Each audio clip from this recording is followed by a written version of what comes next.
Yeah, pero narinig ko, ikaw daw ang reyna ng bitch face sa TikTok, ha?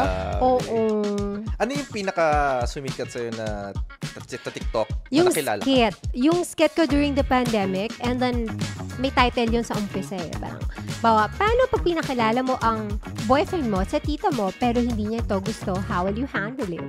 And then yung kilay ko, may sarili siyang buhay. Pwede ba i-sample lang natin dito, ha? I-sample lang natin sa Low Barkada. O sige, okay. Rolling and 1, 2. Action. Paano pag in-interview ka ni Je and ni Bri? Kakayanin mo ba? O kakayanin ba nila? How will you handle it? Taray! Ikaw, how do you handle yung... Ngayong nandiyan ka na sa 30s mo, ano yung feeling mo nagbago nung bata ka? Well, you feel the pressure. Yung mga kasabayan mo, siguro naramdaman nyo ito at a certain point, na yung mga kasabayan mo nag-aasawa na, kakaanak na, kung ano nang, parang in a sense, how we see success in life.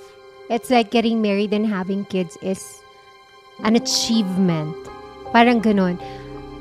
Well, I am not discrediting that, no? Kasi ganun naman din talaga sa ibang tao. Like for me, that's how I felt also.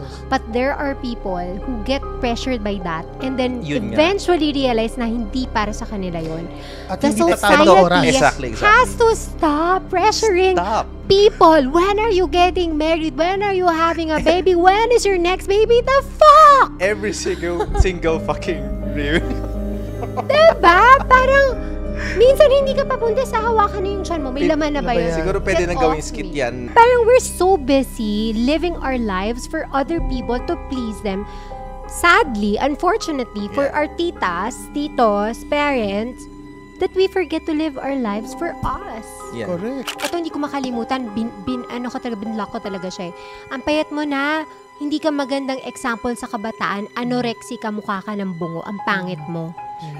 Block talaga na parang, that's so harsh. I mean, a lot of people hide behind fake accounts or dummy Oh accounts. yeah.